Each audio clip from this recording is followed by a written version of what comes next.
பாருங்கள். இப்போ வந்து நான் வந்து சைடில் காமிச்சேன். இது வந்து தோட்டத்துக்கு பின்பக்கம் பாருங்கள். 2 தென்னை மரம் 2 மரம் இருக்குது. மாமரம் 1 இருக்குது.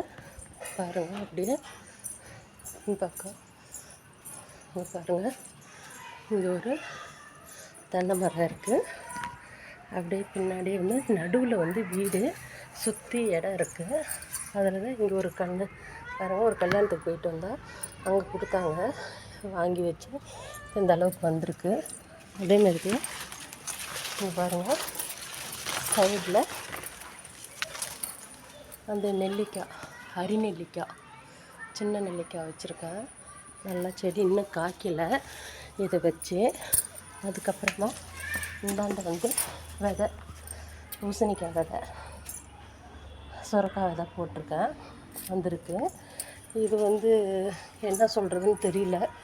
நார்த்தங்காயின்னு சொல்லுவாங்களா இல்லை எலுமிச்சங்காய்ன்னு சொல்லுவாங்களா தெரியல. தப்பு செடி மாதிரி வந்து இந்த அளவுக்கு மரம் வந்திருக்கு.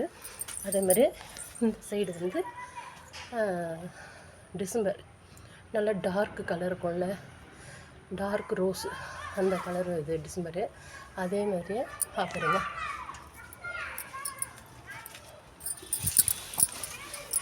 இந்த பக்கமும் ஒரு டிசம்பர் செடி வச்சுருக்கேன். அப்புறம் ஒரு முருங்கை மரம் வச்சுருக்கேன். செம்ம காய்க்கும் இந்த முருங்கை மரத்தில் கொத்தா. நான் அதை காய்க்கும் போது உங்களுக்கு வீடியோ போடுறேன். அவ்வளோதான் ஃப்ரெண்ட்ஸ். எப்படி இருக்குன்னு சொல்லுங்கள். வீட்டை சுற்றி தோட்டத்தை காமிச்சிட்டேன். லைக் பண்ணுங்கள், ஷேர் பண்ணுங்கள். பாய்.